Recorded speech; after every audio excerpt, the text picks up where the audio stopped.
Hi everyone, I'm Shelley and you're watching There's No Place Like Home. I'm back with another Question the Narrative video, and today's topic is reptilians, aliens, gods, or Nephilim. Now, I started getting interested in this topic just recently because the whole notion of reptilians, even though I've looked into some pretty far-fetched things, this one just seemed like it was too out there for me to pay any attention to. But as I've been researching things like the Nephilim and like folklore from around the world and the subterranean world and everything that ties together, I'm starting to realize that maybe the idea isn't so crazy at all. So let's go back to the Garden of Eden when the serpent tempts Eve and gets her to eat from the tree of knowledge of good and evil. Now, most of us know that it was a serpent who tempted Eve, and we usually picture just the animal serpent, but we do know that it had the ability to talk, which serpents today obviously do not have. But what if it was more than just the serpent that you imagine? What if it is something more like what we are thinking of as reptilians, or even as what the Hindu religion might call the Naga? And first of all, I just want to show you this really interesting website that I found. So it talks about the reptilians, and I'm not going to read the whole thing. Again, I will always leave links in the description box, but I just want to show you that just like the flood, the whole idea of giants and now reptilians are worldwide. They're not just something that are localized to a certain area. There are stories of these things everywhere. So we have in the Americas, the Toltec Mayan god Gukumats was described as a serpent of wisdom who enlightened mankind. Isn't that interesting? So the serpent in the garden was the one who tempted Eve and convinced her to eat off the tree of the knowledge of good and evil. And what does this one do? He's the serpent of wisdom who enlightened mankind. The Hopi refer to a race of reptoids called the Shetty or Snake Brothers who live underground. So that would have fit right in with my Dwellers of the Underground video. The Cherokee and other Native American peoples also refer to reptoid races. In pre-Columbian mythology from Colombia, Baku, the primordial woman, transformed into a big snake. She is also sometimes called the celestial snake.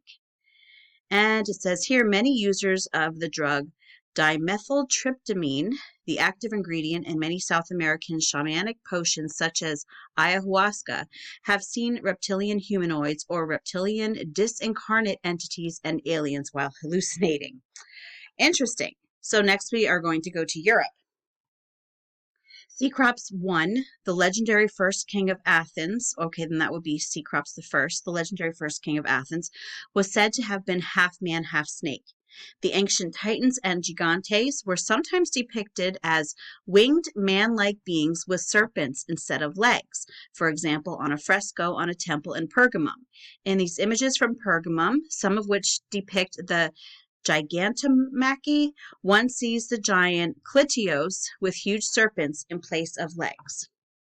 Boreas was the Greek god of the cold north wind, described by Pausanias as a winged man with serpents for legs. And the European dragon dates back to ancient depictions on various archaeological artifacts. It does say here, though, that the dragon in Europe, as a rule, was not conceived as having a humanoid form. So that's not really something that would be included in this. But let's go to India. In Indian scriptures and legends, the Naga, which I did talk about in my last video, are reptilian beings said to live underground and interact with human beings on the surface. Some are alleged to turn human. In some versions, these beings were said to have once lived on a continent in the Indian Ocean that sank beneath the waves. Indian texts also refer to a reptilian race called the Sarpa. The Sarikte of India were a tribe of men with snake-like nostrils in place of noses and bandy serpentine legs. East Asia, the Chinese, Korean, and Japanese speak throughout their history of, I have no idea, or dragons, conceived of in both physical and non-physical form, but again, like in Europe, rarely depicted in humanoid form. So the Japanese have tales of Kappa, a basically reptilian humanoid, which I did hear of the Kappa before from actually the show with Josh Gates, Destination Truth. I saw an episode of that. In China, Korea, and Japan, underwater realms where the dragon kings and their descendants live are referred to as well as the lineage of humans from a race of dragons. This lineage was often claimed by Asian emperors, who were believed to be able to change from human to dragon form at will, much like the modern concept of shape-shifting reptilians. However, the dragon is seen as good rather than evil in Eastern tradition. And that's something else that you see a lot when you look into the antediluvian era. What we in the what we would call Abrahamic religions look at that time period, it was not a good time period. The Nephilim were not good beings. I don't want to say people, they were not good beings. Yet, if you look elsewhere throughout the world, when they do speak of giants or what we would call Nephilim, that's a lot of times when they talk about the golden age and how everything was wonderful and they got all of this knowledge. So that is one difference that you're going to see between Judaism and Christianity and the rest of the world. And here we have Middle East. In the Middle East, reptilian beings ranging from certain jinn to dragons and serpent men have been spoken of since ancient times. In one of the apocryphal books purporting to be the Lost Book of Jasher, a serpent race is described.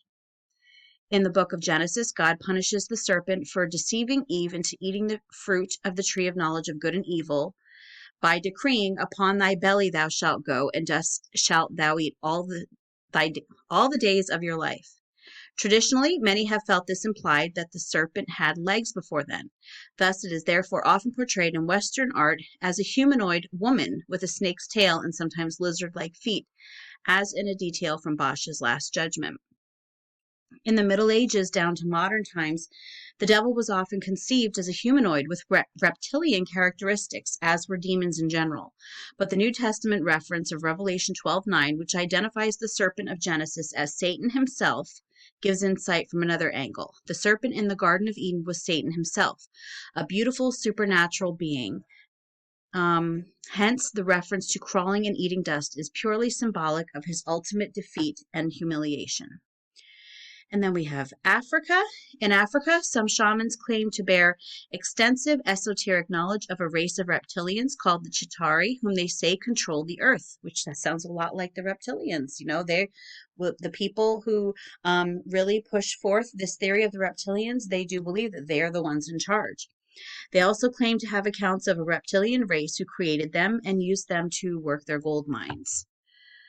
And then modern claims. Even in modern times, some claim to have encountered reptilian humanoids.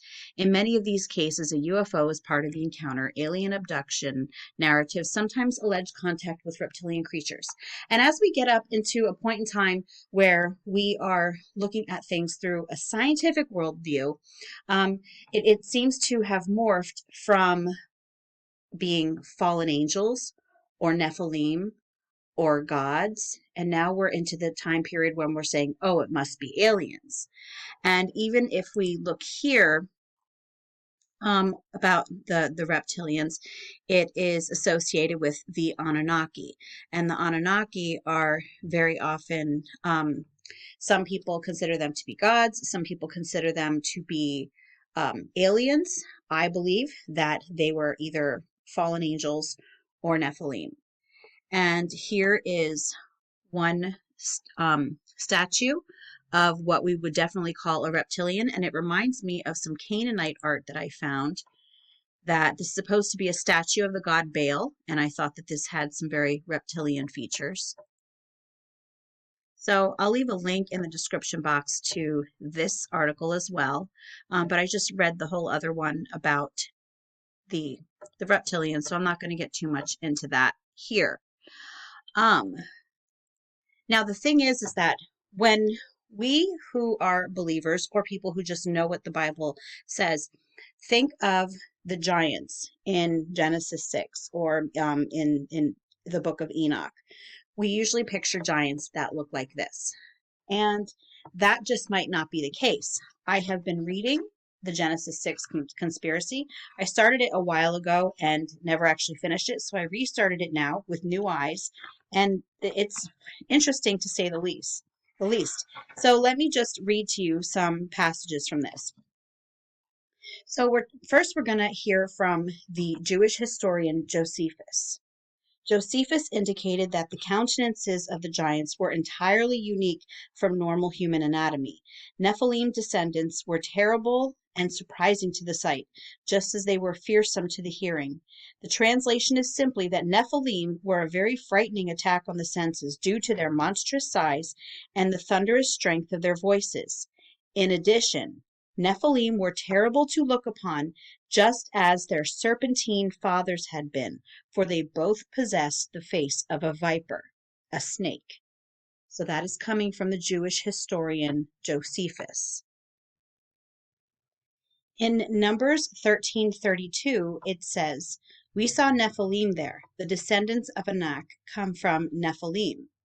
And so later on in the next paragraph in this book, it explains to us who the descendants of Anak were, or who Anak was.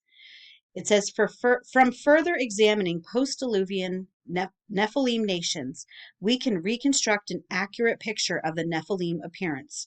First, let us look to define Anak, long-necked, for example, a giant.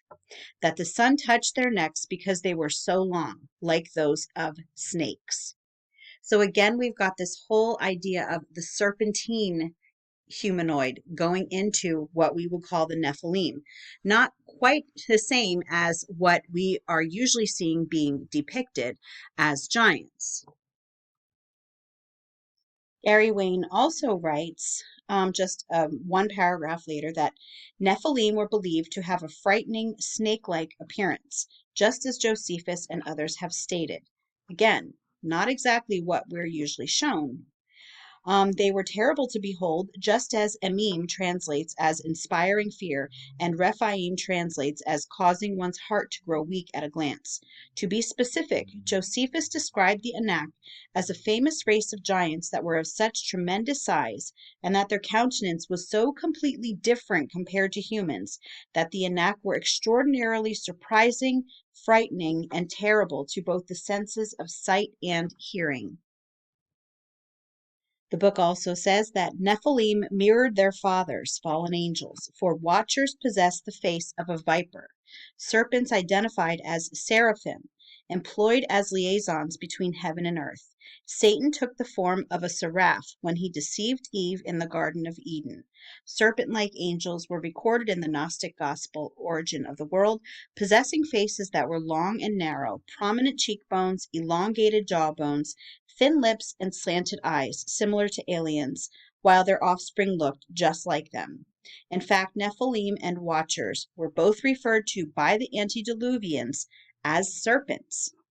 Now, I do have to point out that I told you in the last video that I've been reading, I did read Birthright by Timothy Alberino, and it is his contention that the fallen angels would not have looked like serpents because they were beautiful. And why would the daughters of men, why would they have wanted to marry them and have children with them if they looked like these serpent beings or reptilian like beings? And the thing is that I don't know, but I'm finding it very interesting what we are finding out about what, at least in the biblical times, how they referred to the Nephilim and the giants. And I showed you the picture before. Did I close it out? I probably did. I showed you in the picture before, though, the Canaanite statue of Baal, and it says post-Diluvian Nephilim are also captured in Canaanite art, which clearly portrays beings with long serpentine necks, heads like cobras, small mouths, and coffee bean eyes. And lastly, in short, the colossal Nephilim were a race of giants that were tall in stature and mighty in size, strength, and dexterity. They were voracious hunters with unending appetites. Their appearance was frightful to the eyes, and their sounds harsh to the ears. Nephilim were beasts with long necks and faces like serpents. similar to aliens we now mythologize. They were indeed a mutation unto themselves, a distinct race that partnered with misguided humans to sponsor snake brotherhoods that eventually usurped all the governments of the antediluvian age, and dare I say the post-diluvian age as well.